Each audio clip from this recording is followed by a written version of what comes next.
Assalamualaikum warahmatullahi wabarakatuh. Kami dari kelompok 4 kelas 01 SAKP 002 izin mempresentasikan hasil tugas kami yang berjudul Perusahaan yang berhasil dan gagal dalam mengimplementasikan konsep manajemen dan bisnis. Perkenalkan, nama saya Nawang Dwi Mawarni dengan NIM 231011 250-222 dan berikut adalah rekan-rekan saya.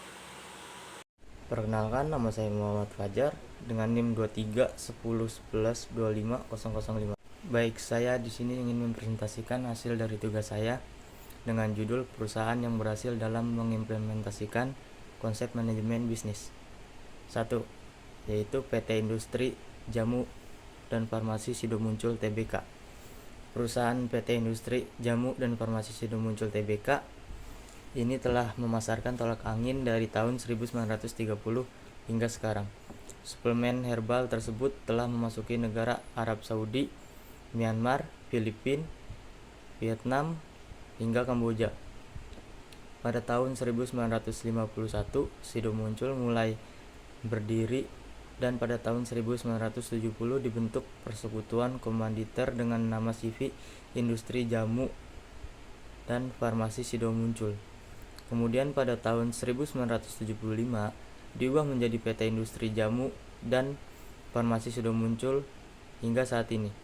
Pemasukan Sidomuncul termasuk besar. Irwan Hidayat dan keluarganya dicatat majalah Forbes dan urutan ke-28 dari jajaran orang terkaya di Indonesia di tahun 2021 dengan kekayaan 1,58 US dollar. Jamunya menguasai 38% pangsa pasar jamu di Indonesia. 4 kunci sukses Sidomuncul dalam mengimplementasikan konsep manajemen bisnis. 1. Ada kreativitas dan inovasi. 2. Kecepatan eksekusi. 3. Memberikan bukti nyata untuk kepercayaan pelanggan. 4. Keberuntungan. Perkenalkan, nama saya Muhammad Bramudia dengan NIM 231011250160. Saya akan mempresentasikan perusahaan yang berhasil dalam mengimplementasikan konsep manajemen bisnis. Yang kedua ada PT Garuda Food Putra Putri Jaya Tbk. Salah satu perusahaan makanan dan minuman Garuda Food di Indonesia, berdiri pada tahun 1990.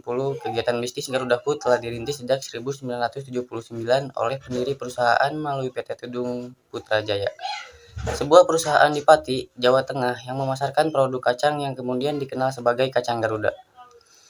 Saat ini Garuda Food memproduksi dan memasarkan produk-produk makanan dan minuman dengan 6 merek terkemuka, yakni Garuda, Gary, Coklatos, Klevo, Pro Cheese, dan Top Cheese. Sejumlah produknya mencakup biskuit, kacang, pilus, pelet, snack, konfeksioneri, minuman susu, bubuk coklat, keju, dan salad dressing. Garuda Food mengekspor produk-produknya ke lebih dari 20 negara, berfokus di negara ASEAN, Tiongkok, dan India.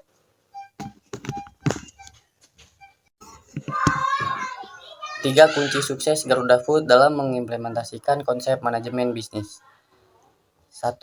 Best Brand. 2. Best Palu. Perusahaan membuka diri untuk berkolaborasi dengan berbagai pihak atau open platform. 3. Best Network.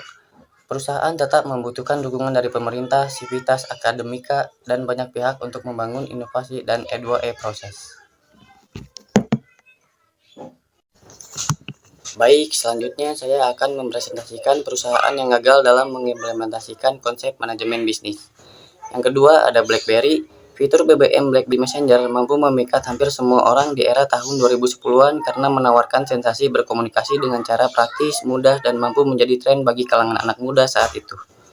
Desain BlackBerry yang terkenal dengan bentuk keyboard QWERTY nyatanya tidak mau beradaptasi dengan perkembangan dunia teknologi yang mulai memilih desain layar sentuh untuk produk yang dikeluarkan.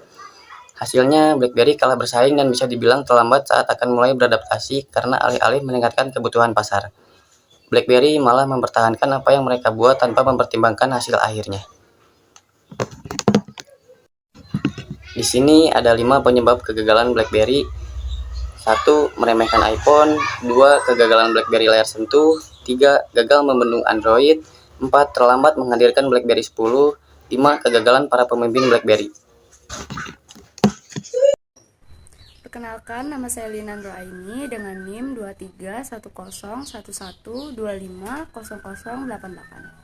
Perusahaan yang berhasil mengimplementasikan konsep manajemen bisnis ada PT Kino Indonesia.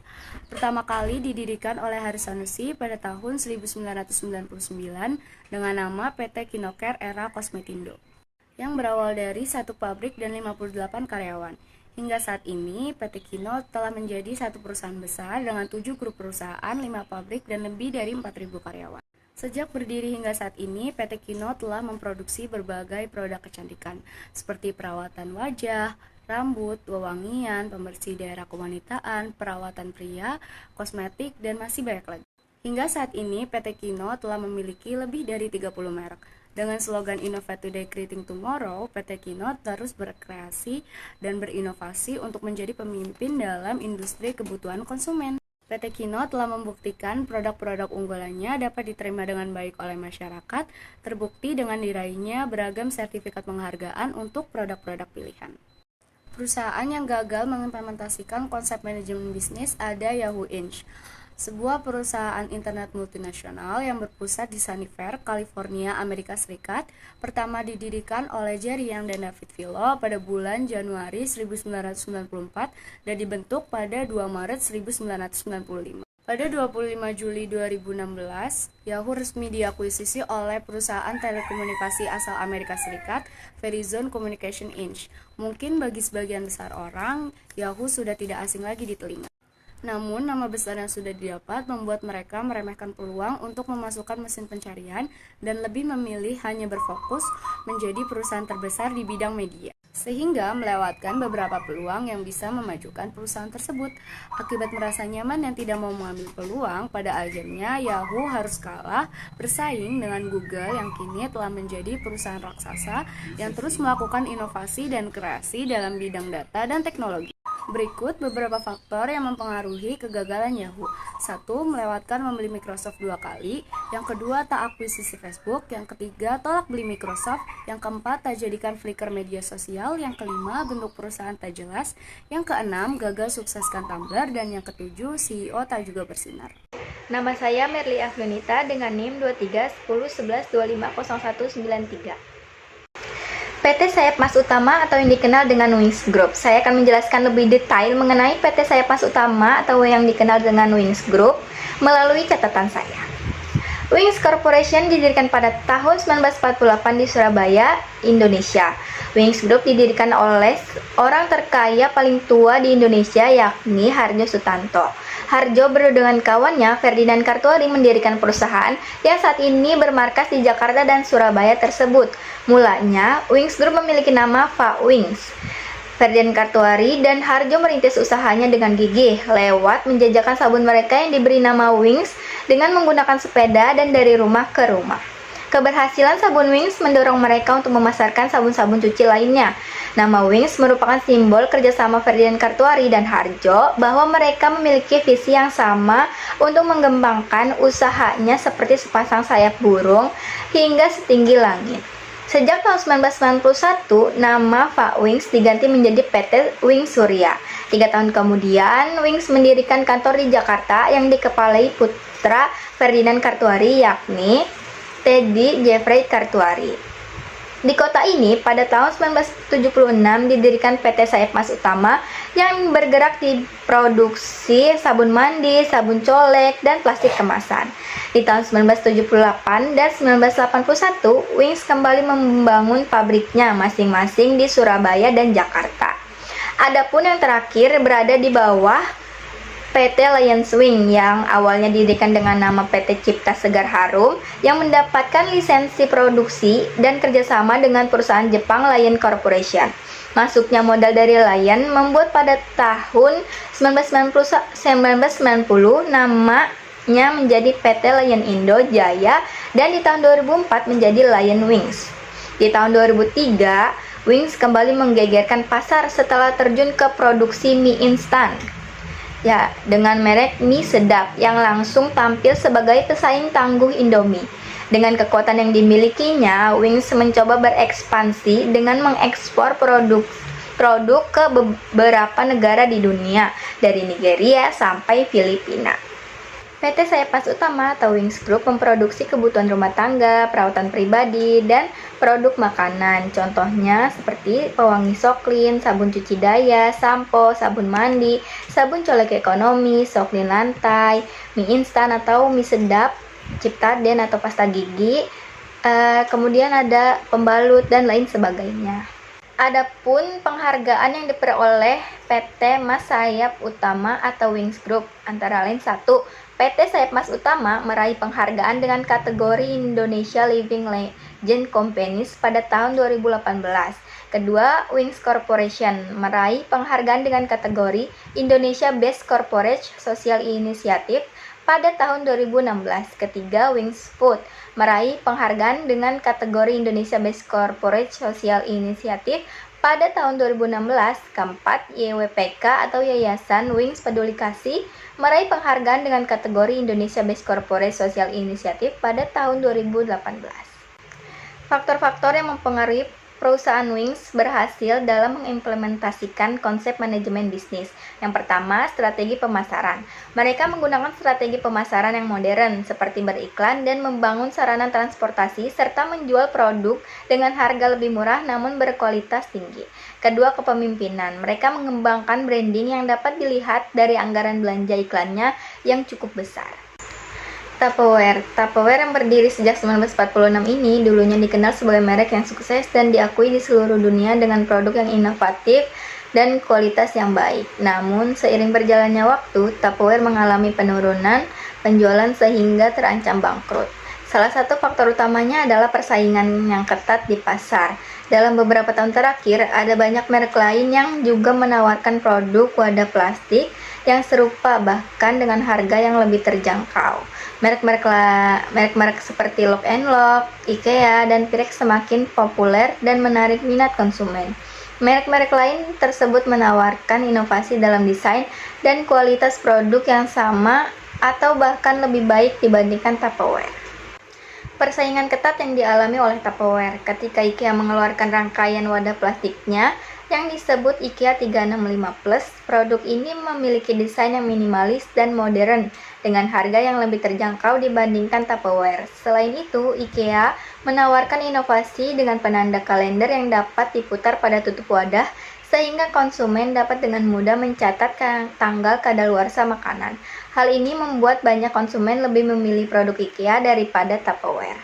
Beberapa faktor yang mempengaruhi kegagalan Tupperware dalam mengimplementasikan konsep manajemen bisnis. Yang pertama, faktor internal, kebijakan pemasaran yang tidak efektif. Kedua, perubahan tren konsumen. Konsumen muda cenderung memiliki preferensi dan kebutuhan yang berbeda dari konsumen yang lebih tua.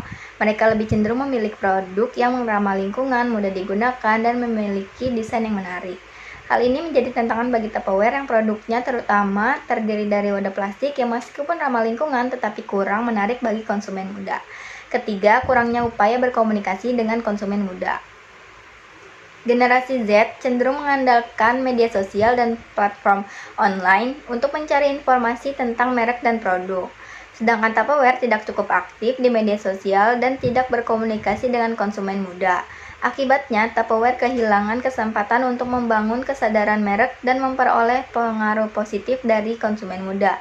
Keempat, citra yang kaku dan kurang trendy di kalangan konsumen muda. Merek Tupperware cenderung dianggap sebagai merek yang lebih dikenal oleh orang tua atau generasi sebelumnya.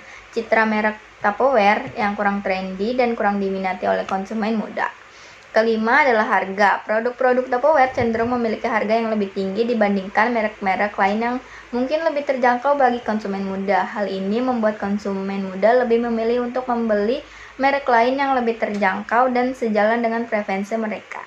Keenam adalah gagal rebranding.